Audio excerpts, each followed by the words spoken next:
I'm Colonel Duke Samouce. I'm now the Acting Director of Simulations at Fort Rucker.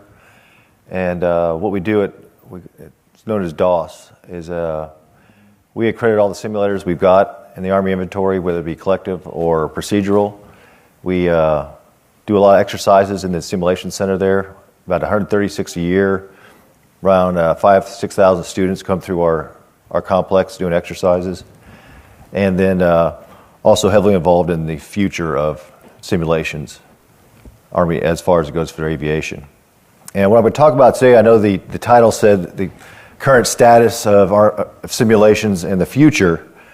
I'm going to mainly talk about the future, because there's this program that has been talked about for about a year now called the Synthetic Training Environment, the STE. Now what's going to happen with the STE is all of our collective simulations go into sustainment probably around 2020. And at that point, 3 years before the STE is fielded, we won't be doing improvements to them, looking for the STE to replace everything we have as far as aviation simulations. And this is Army-wide. This includes all your ground simulators, anything simulation-wide. WISE will be replaced by the synthetic training environment. Now, to explain what the synthetic training environment is, it's still kind of they're in the beginning process of the JSIDS documents. Actually come up with the requirements to eventually go to a material solution. So from what I know right now, what the synthetic training environment is, it's going to be cloud-based, and you can see what they will develop is a one-world terrain with common authoritative data sources and a one synthetic environment. Now the point of this is, because it's cloud-based, no matter where you are in the world, no matter what echelon you're in, whether you're a single soldier or you're a division, at that point of need, you'll be able to work your way into the cloud and pull your simulation from there, whether it be a land nav exercise or a full division exercise or corps or higher. What's I said? Cloud-based, point of need training, joint, interagency, intergovernmental, and multinational partners. That's pretty big. So we're looking at pulling all of DoD into this capability. And other nations' militaries, if they want to get involved with it. Okay, now, if you're looking at this, you've got your mission command, you've got your live training, and you've got the S is synthetic or virtual.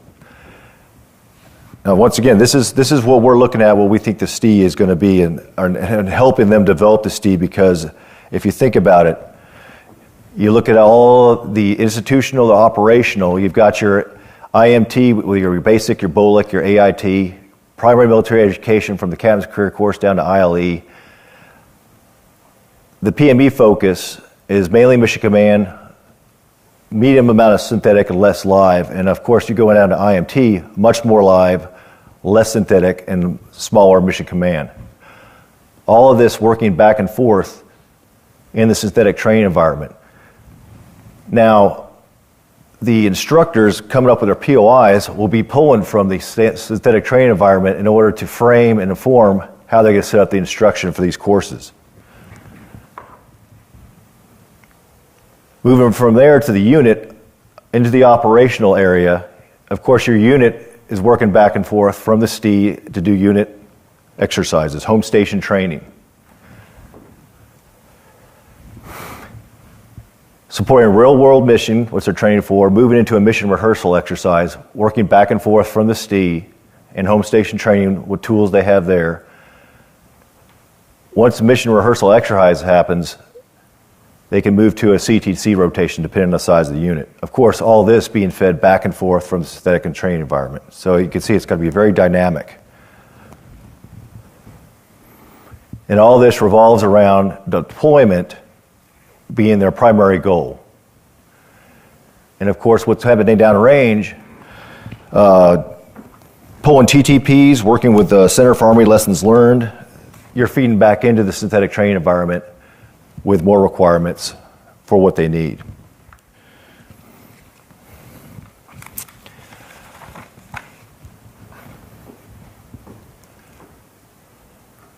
Okay, now looking at Aviation Centric, you've got your synthetic training is surrounded in red. You've got your live in green. We're looking at the cloud, and of course the cloud is surrounded by, it looks like a barrier. That's going to be your network, the security for that network. That's a big item right there, multi-level secure. We're talking from non-classified all the way up to top secret. This synthetic and training environment is going to have to support that. So you've got your guys out in the field in their talks doing an FTX. They're being stimulated by all these devices, of course pulling from the synthetic environment. You've got UAS devices that are RA devices, all pulling and pushing from the cloud. Your force on force, live, is also being stimulated from the synthetic environment. Elastic network, multi-level secure.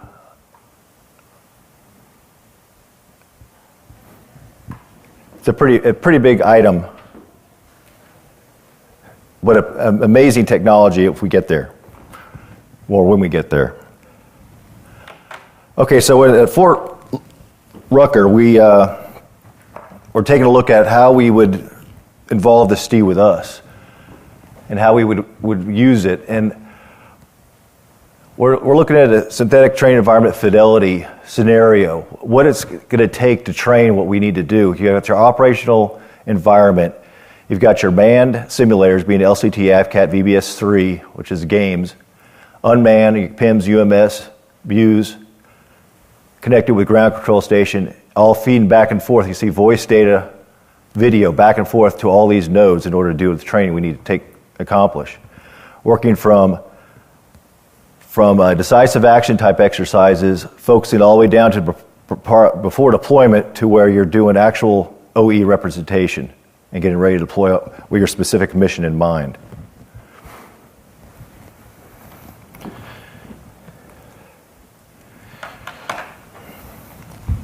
So a lot of guys have come up and said, well, for collective training for aviation in the future, all you might need is some haptic gloves and an Oculus. So you put the Oculus on, you sit down in a chair, kind of like this. That's all you need to train aviation. You can make believe, or you can have your haptic gloves, or you can feel the switches.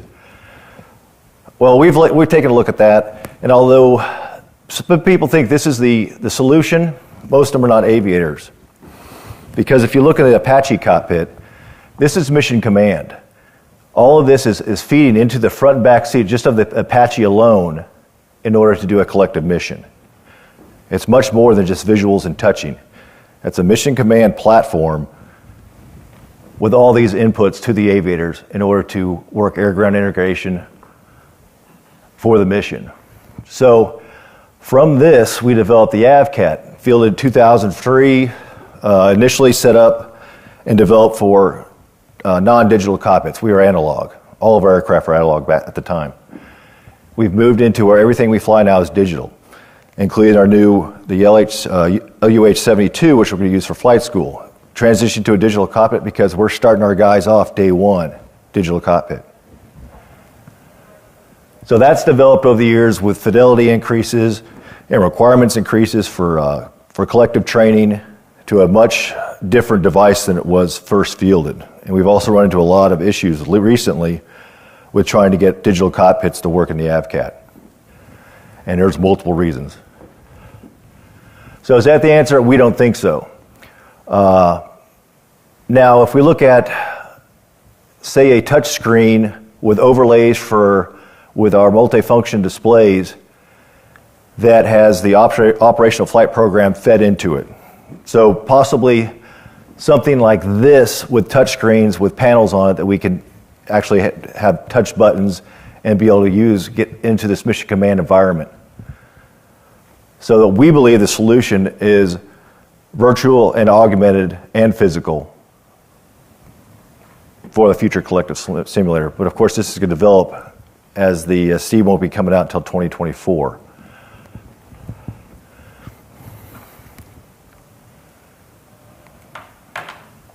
Now, we have developed a air cav AirCav Leaders course at Fort Rucker, and that is to take all of our aviation captains through this 2-week course to present them and become basic CAV leaders in multi-function air-ground integration operations. Now, in doing this, we were looking at how can we do this thinking forward to the STI. So we've kind of come up with a use case. Now if you look at this is VBS3. This is what the Army owns and what they could use. This is a commercial off-the-shelf simulation that you could go online and purchase for very little money. You can see there's a huge difference in the fidelity of those two gaming engines simulations. So we've got work to do in order to get from this to this, or just use this, if we want to have gaming-based technology for our simulations. What we've been using and developed is, if you picture the Avcat where you're getting in the cockpit with a helmet-mounted display and you have everything around you, we've taken our guys, we brought it all the way back down, probably to AirNet. If you ever saw an AirNet back in the mid-90s, we've kind of gone all the way back there. And what we've been doing this for is we're pulling back the fidelity all the way back as far as we think is possible to see at what level is acceptable for collective training.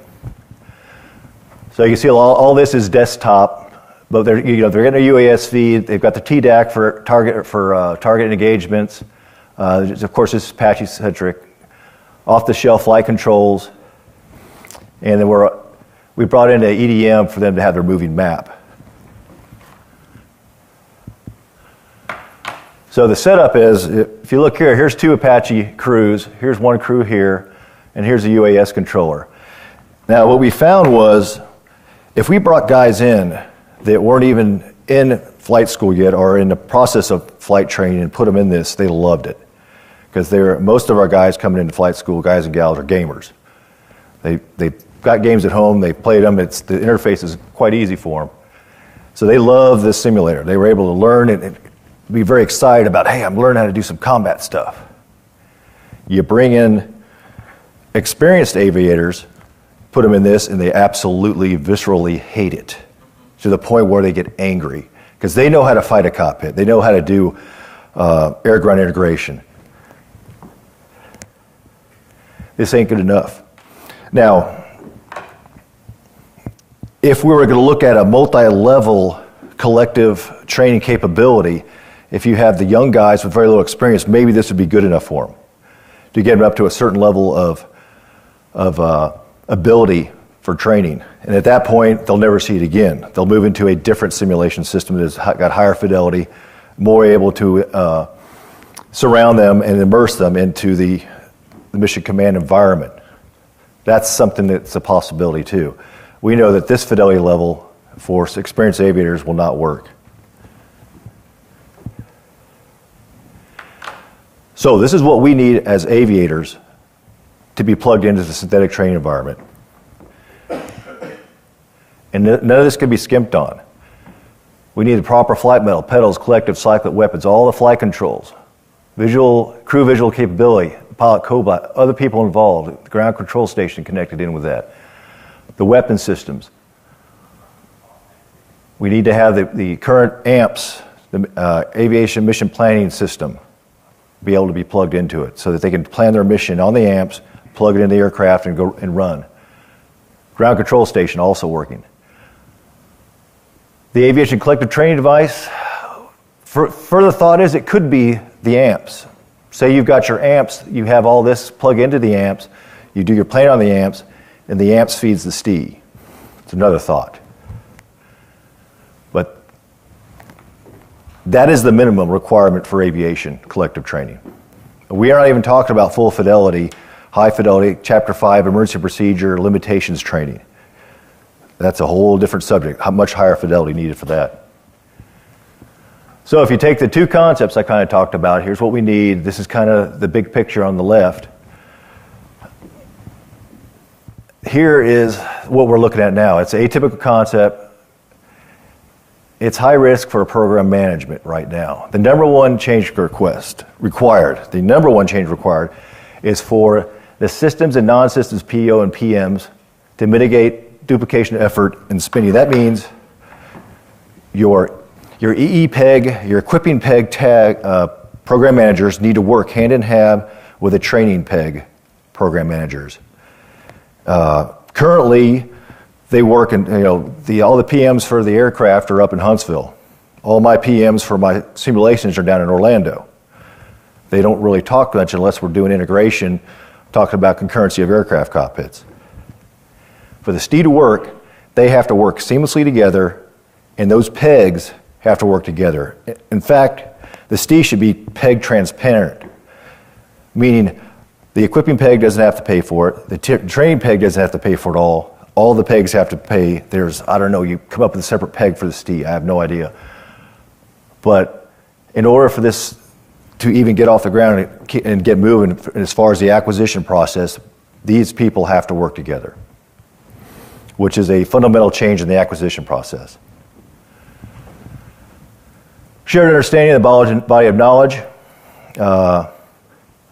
We must ensure that our aviation gaps, the existing gaps, are taken care of and we don't produce new gaps with the STI. Now, I've talked about how difficult this is. I'd like to give what I think is a fix or a way forward as far as developing the synthetic training environment. And that is to produce or have created aviation synthetic environment test bed at Fort Rucker.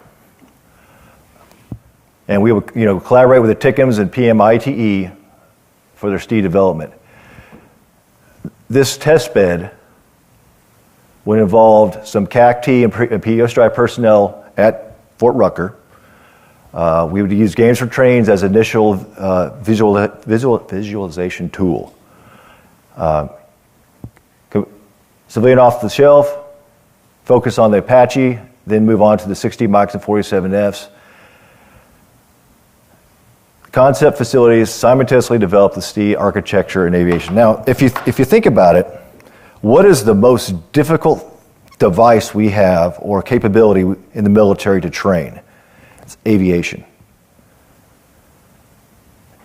If you develop a simulation capability, a synthetic training environment, and it works for aviation, it takes care of all of our requirements, it will work for every other system the Army has. You'll be able to integrate the ground vehicles or anything else because they are not as difficult or the requirements aren't as complex as aviation has. So the end state is collaboration between CACT, PO Strive, PO Aviation, USAACE, MCOE, the National Sim Center. That's what's going to take. Seamless and transparent collaboration between all of us. And that's what I have. That's all I've got to talk about as far as the future. I'd love to take some questions. We got some time.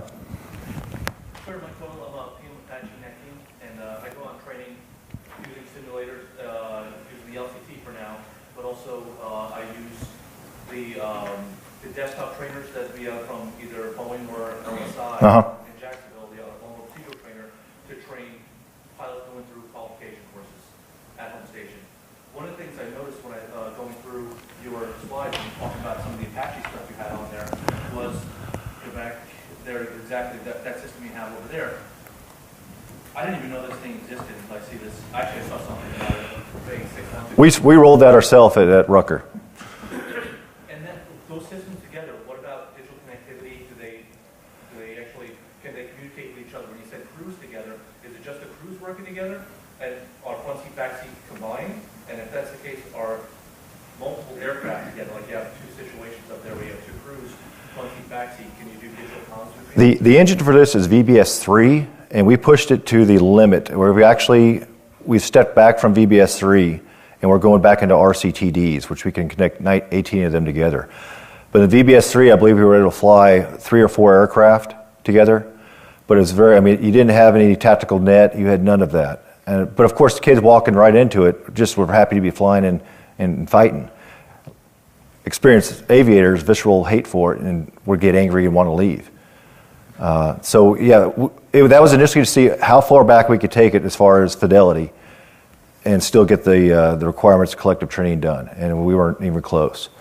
We're going to step into the RCTDs now, which is, if you're not familiar, it's a reconfigurable training device. It's like the Appcat Cockpits, and there's 19 separate ones, or 18 separate ones we have in the CNF Center there at Fort Rucker. And we can link 18 aircraft together for collective missions. And when you say aircraft, it is true front seat, back seat, what do they work together? In the RCTDs? Yes. It's just like the Appcat. It's the Appcat out of the box, is what it is. And we're also working concurrency with the RCTDs to get them up to the Echo and the Delta 13.1, and of course the 60 Mach and 47F. And you mentioned 13.1, obviously you're talking about having the MUM-T system built in. Yes. That's commanders are screaming in the field. The question was about MUM-T and doing man-on-man training. Very important, a big gap right now, and we're trying to fill it as fast as possible. And I know we're looking at that with the LCT. We're also looking at it with the RCTDs and AVCAT. We've got some capability, but not near as the fidelity we want. And 13.1 and 13.1 obviously is good enough for what most people have to work with, because it's not that much of a change, 13.2 and 13.3. But here we are about to do 13.4 in September, getting our first look at it. It's like, okay, there is a fix for collective training and concurrency, and it's very simple. The operational flight program, which you use to populate all the multifunction displays in every helicopter platform we have, that you change every 6 months. We get a new one every 6 months for these platforms. That has to be ingestible in all aviation TADs. All of our simulators have to receive the OFP seamlessly and be able to populate the cockpits with the OFP as it's pushed out to the aircraft. Concurrency solved. The AMPS versions. Soldiers, aviators must use the current AMPS version to plan their missions. They take that card, they stick it in the aircraft, they stick it in the simulator, it loads up everything, loads up their mission. We can't have a separate or older version of AMPS for our simulators. So the current AMPS has to work with the simulation system, the current OFP. It has to be seamlessly be able to be updated. Concurrency fixed. is the solution from the vendor itself, like for example, going to the State 47? We're looking at the documentation for future vertical lift. All the JACE's documents being created right now is going to have that verbiage in it. That's going to be fixed at FVL. You won't be able to produce this aircraft without producing and having available the OFP for all of our simulation systems. So when you bid on it, it's known. Now, talking about our current simulation systems, it's very difficult because the OFP is not provided. We don't have the actual avionics in our simulation systems that can receive the OFP. It has to be taken, broken down, and rewritten and recreated, and then pumped into our aviation simulation systems. For example, the AVCAT, the 60 or the 47. Let me see. The 64 is 2 years behind from we awarded the contract to get the hardware's easy. The hardware's done. All those panels are ready to go. It's the software that's being the long pole in the tent. So we're working diligently with PO Stry and the contractors to try to get ourselves up to speed and get our AVCAT concurrent, because that's the only thing we've got for collective training right now, other than coming to CNF and getting the RCTDs. We see the same challenge with LSI making them one more procedural trainer, because they have to be built from scratch. They look at screens and the engineering documents and build it, and then you actually try to run it, and it doesn't work the same way as it does in the No, it does. I mean, it's. The It's a very difficult problem, and it's something, and it came along because when we built these systems and these simulators, they were all steam gauges. They were all analog cockpits. It was you make it similar, you can do it. Once we went digital, and these cockpits were able to have their software changed like that with a new OFP load, that just completely made concurrency in simulators very difficult, if not ever possible, because by the time we get something fielded, a material solution produced by PEO Stride and the vendors, by the time it hits the field, it's unconcurrent, because you guys have moved past it.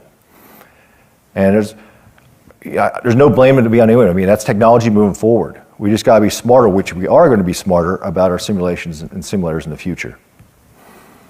So we'll work as hard as we can to get our current simulators current, or close as, or good enough, until they go into sustainment and they're replaced by the STI. That can do all that. And the bottom line is, an Oculus HMD and some haptic gloves ain't going to do it. So if that's what you're working on, we ain't going to take it. Now, what the STI is actually going to be, no idea. I can't tell you what's going to be, what our simulation system will be in 2024 or later. I don't think anybody in this room could figure it out because of the way the technology moves. And it's definitely going to be something we probably not even have now. But we have to work towards that direction with requirements of what we need. Any more questions? I understand their training requirement. Is it also a requirement in reducing actual flight hours? Oh, yes. Our live flight hour program, so many hours per aviation crew per month is dependent upon collective training and training in simulators. If you took them all away, for those guys to be RL1, ready to go out and do a mission, with the amount of flight hours they need to have to do that, it's impossible. You would triple at least double the budget for actual live flight hours, which are very expensive. So we rely heavily on our collective and procedural trainers.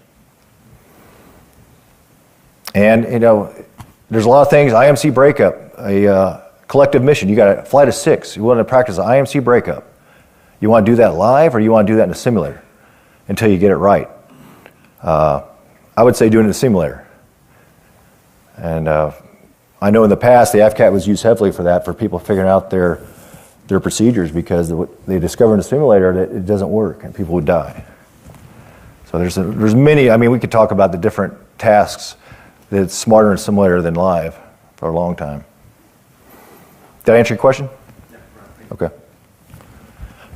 The test bed that you talked about, is that building any traction? Are you going to have industry participate with like a development, engineering work? Well, I got to get NSC to buy off on it.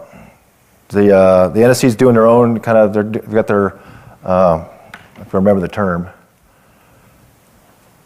their CACTIF. The CACTIF is at the, and they're doing I think they've got an A10 simulator. They've got a multi-wheeled vehicle, the Striker. They've got a Striker simulator they built, and they're doing kind of development work there. We would be looking, and like I said, the NSC is also still trying to figure out day one of documents, so the JSIDS documents, and moving forward, KPPs and KPAs and all that. So yes, to answer your question, once we're actually looking to where we can stand this up, I would of course look for input. What's your feeling on fidelity of devices, like full motion devices? I'm seeing the technology and were you present for the defrag the hard drive brief? Okay, a synopsis of defrag the hard drive is we're trying to get rid of a lot of thing in the aviator's head that is not very relevant and not reoccurring. What PSI does it take to pop this button? What is covered, how much stuff is covered with cork here? How many rivets in the tail rotor? Blah, blah, blah, blah.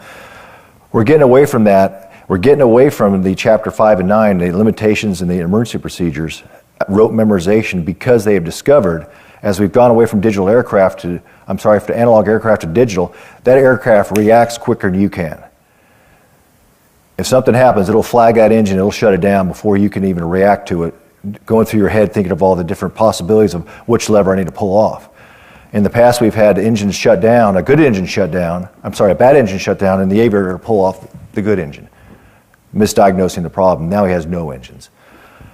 So, with that being said, we are moving towards a different fidelity level in our simulations and simulators. What it is, I'm not sure, because as we develop this more refined way to train aviators, and the more smart our aircraft are, it takes a lot of burden off the aviators for knowing what to do and how quickly to do it. Maybe they don't do anything for 5-6 seconds. And at that point, if nothing's going right or nothing has happened, they take another procedure. But let the aircraft do what it wants to do, or it's designed to do, immediately. That changes our collective training too. What's good enough collective training for the simulators? So Director of Training and Doctrine will come to me eventually and say, okay, here's our requirements for collective training or for high fidelity procedural training. We'll do a fidelity analysis on it. All my SMEs will look at it and say, okay, they want to do this, okay, we're going to need these switches, these pages will need to work. And after we come up with the fidelity analysis, that goes out to industry for them to come up with a solution. So I think, my opinion is fidelity will be reduced in our simulators in the future. That might be okay for the schoolhouse, but what about when you get into full mission rehearsal, when you're in the tactical environment? Different type simulators. I mean, then you're talking collective simulators, so do you need that simulator to have an engine run up? Do you need power levers on it? No, because you're not really doing specific crew tasks. You're doing crew missions, collective missions. So you're doing a flight of 4 or 6 aircraft. So you're mainly doing mission command. You're worried more about the radios and the digital network and the Apaches talking to each with digital messaging, use of weapon systems and all that, which is a different, and that's why we have different simulators for that. The Avcats for collective, and we like the long-wheel crew trainers for your individual crew training, which is a much higher fidelity, much more expensive, does a lot more things that we don't need to do in a collective environment. That will come from DOTD. What is good enough for that mission? And they'll go through, looking through the CATs, the Combined Arms Training Strategy, pull tasks from the CATs in order to come up with the type of missions, the type of fidelity we need. And then we'll determine the fidelity. So it won't change from how we've done it in the past. It just has to change in the future because we think there's going to be a big shift in what we think is good enough in the future. And a desktop simulation ain't it. Oculus gloves ain't it. It's something much better than that, but not to the level of the Avcat.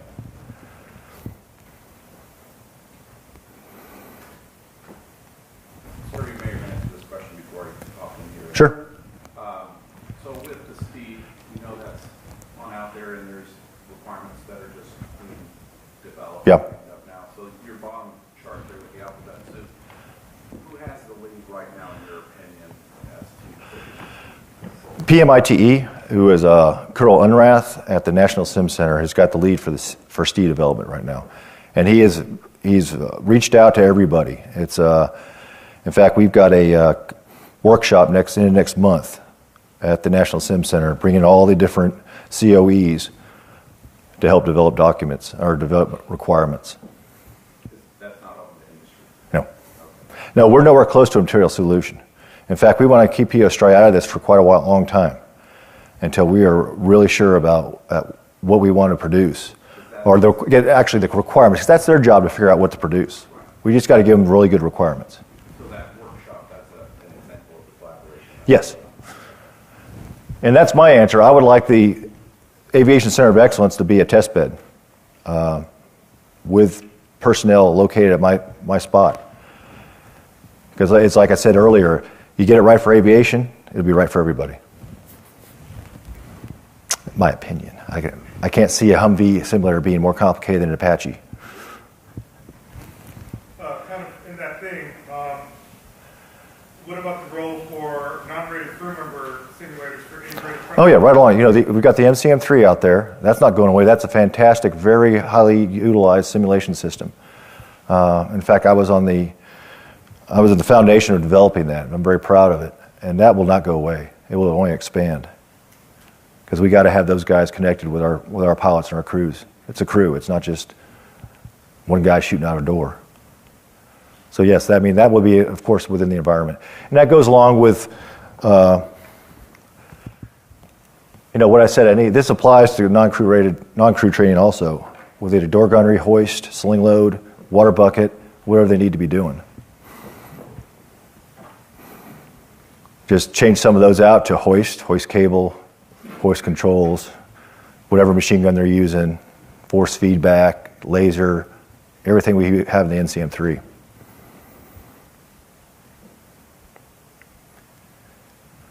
Any more questions? Really? So now do you feel good about what you think the STEE might be now?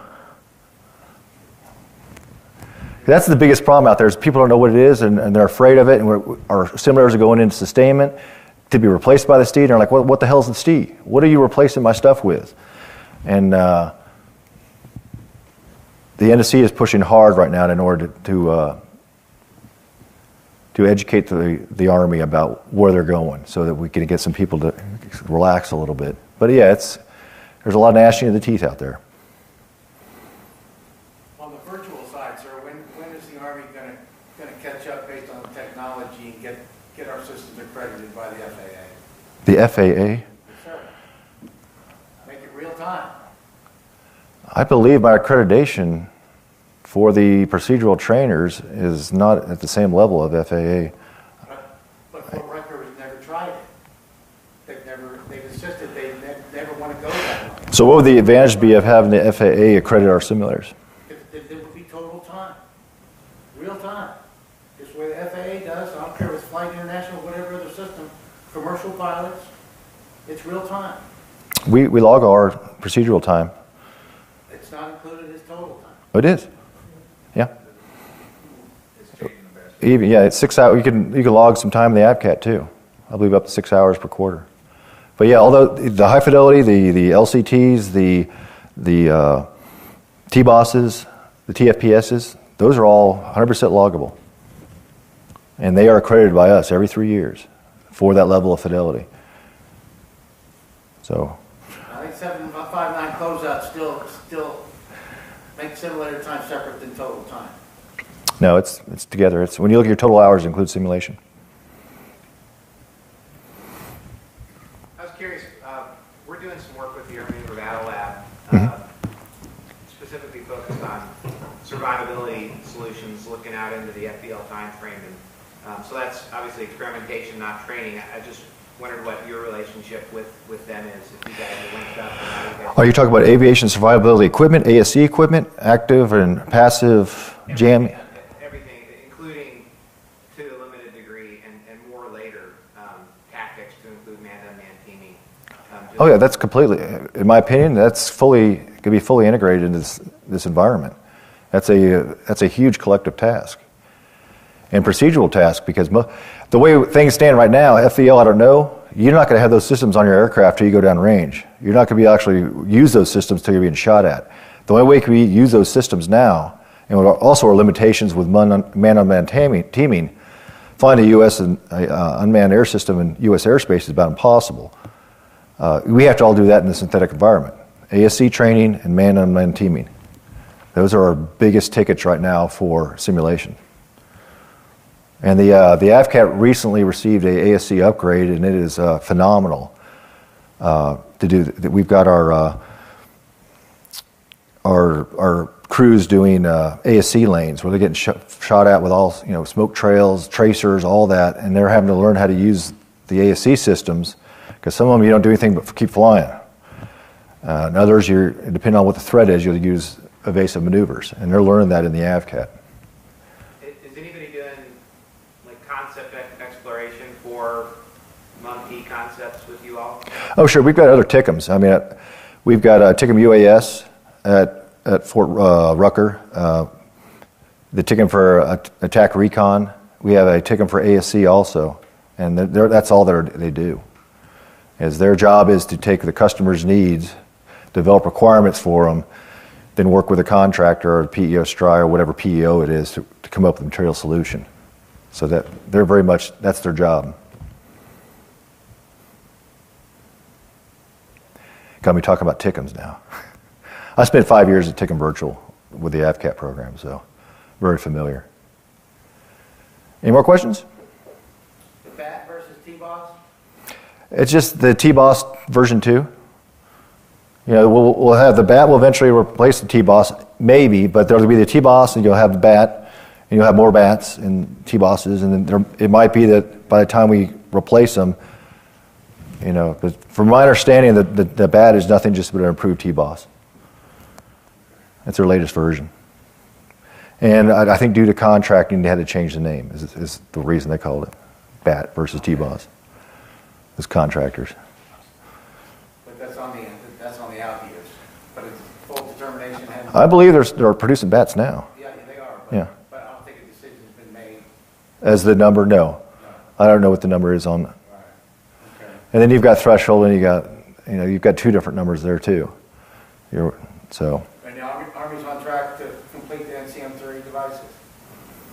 I think we just cut from 23 Appcat down to 20. We're putting 3 in warm storage. That's going to affect the NCM3 numbers also because they're tied to the Appcat, and I'm fighting against that because most of the NCM3s, the crew trainers, are being used standalone. They're not even connected with the Appcat. That's by exception almost.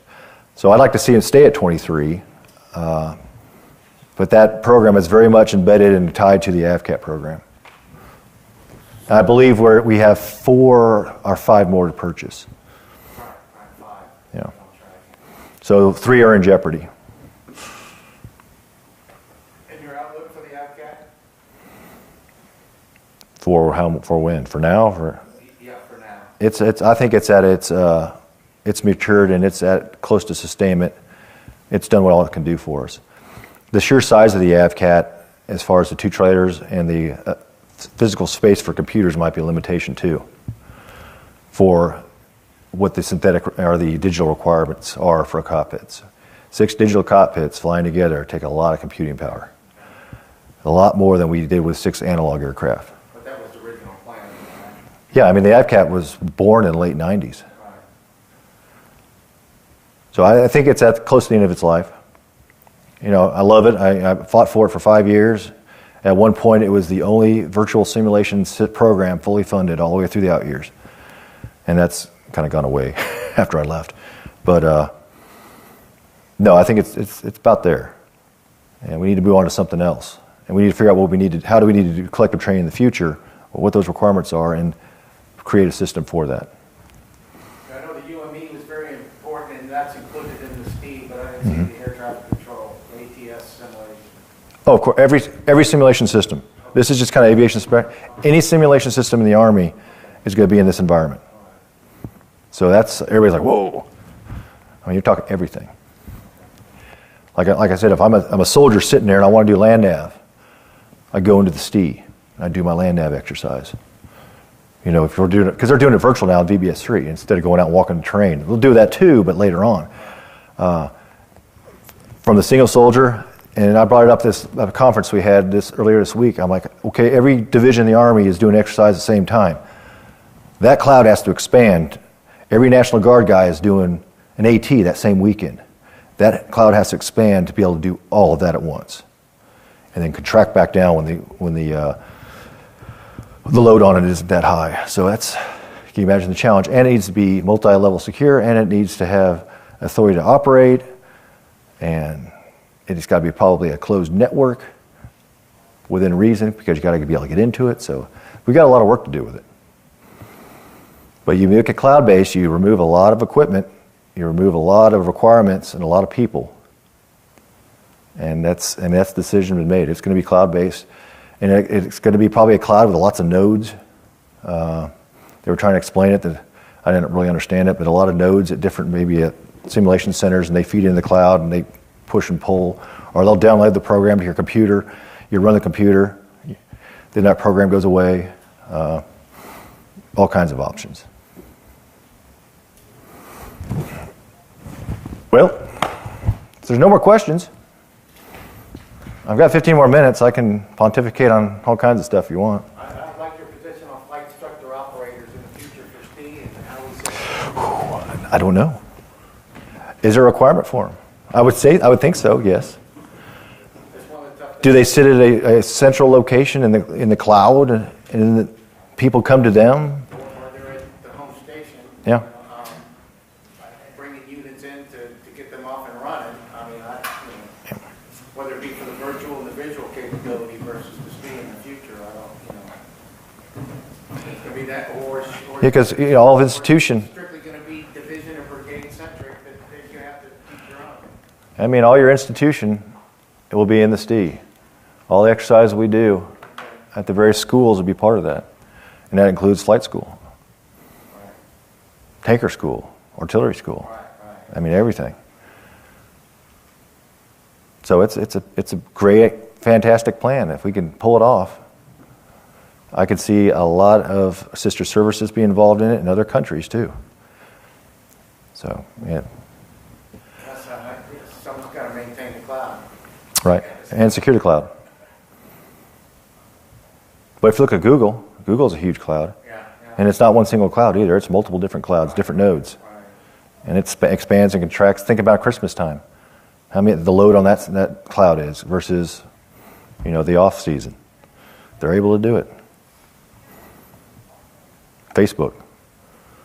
And then you look into the cloud-based gaming, with everybody piping in from all over the world to play against each other on a relatively small battlefield, but they can do it seamlessly. The technology's there, and it's only going to leaps and bounds and create and get bigger. I mean, to get crazy thinking about it, it could be something where you go into a white egg, you sit down, they put something on your head that actually feeds your neural pathways directly into your head, creating what you see and not really what you think, but who knows? You become the haptic glove, your whole body. And then you have like zero equipment just about. So that could be the STI, I don't know. I'll read about it when I'm retired many years. So, but it's because we're thinking this way, and because the higher up and all the brass have bought off on this. We're going this direction. It's fantastic that we're thinking at this level. Sister services. They were involved. We've got the Marine Corps pretty heavily involved in the STI development. Navy, the One World terrain will include water in multiple levels, just like land. It's not going to be only a land database. So the Navy might, they're not as engaged, nor is the Air Force. But but the Marine Corps is. The Marine Corps, I'm a prior Marine. I know that we love doing shit cheap. And there's no money for the Marine Corps. They'll glob on to whoever they can to help with their training. If you're talking about a joint cloud, who's going to be the proponent? Right, exactly. Will it be a DoD cloud, maintained by DoD? No, in your opinion, who would be the proponent for this joint cloud? Right now, we are taking the lead. And when it comes to talking about future simulation trainings, they've been looking towards the Army to kind of be the biggest guy in the room as far as who to look to. And that's where we're standing right now. But like I said, it may become a DoD project that it's not service dependent at all, which would be smart.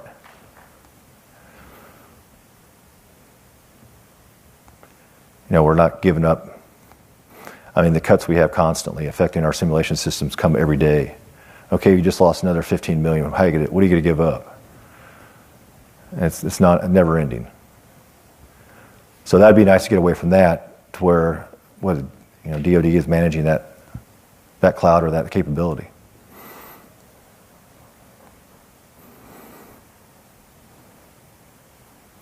So this may also include iPads, right?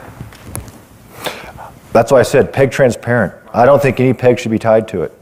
I think it should be a capability supported by the Army, better DoD, but the Army, and not individual PEGs having to fight each other or who's going to fund what. Like for the Appcat, we have to go to EE-PEG for concurrency. They build new aircraft, they got to provide that money to make the command module. It's maintained by the TT-PEG. All the computers in the backbone and the authority to operate, all that is maintained. So there's cross-PEG, and you're constantly fighting to get things funded. Okay, we're going to give you 150 million or whatever million to do 60 mic concurrency. Well, we didn't fund our part of it, so the Appcat's backbone's not really up to it. The computers aren't new enough, and they're like, well, screw you guys, because we're going to give you all this money, but your simulation system can't do it. So you got to keep your end up so that these guys don't feel like they're wasting their money. Been there, done that. And because it's like the EE-PEG is our customer. And we got to sell, and that's what I did. I had to sell their concurrency upgrade would be this many cockpits, it would be concurrent, it would work, and our system would be able to sustain that. But we need to get away from that. we're talking OFPs, amps, all that. Once we fix the concurrency issue, there's no more issue with concurrency, because if the aircraft is flying, that simulator's got the same software. I mean, you could be, hey, I'm getting version umpty frats OFP for my FVL. I'm the first unit to get it. It goes right into your simulators. So that simulator is a different fidelity or different capability than the other simulators out there. Or it goes into STI. When you're in STI, you're saying, I need this version. Bam, your simulator's populated with that version. So that's how you fix concurrency. Then it's not even an issue. People in the future will be like, what are you talking about concurrency? How can it be non-concurrent? It doesn't even register. It can't be. Because it gets the same thing the aircraft gets when the aircraft gets it. That's what we need.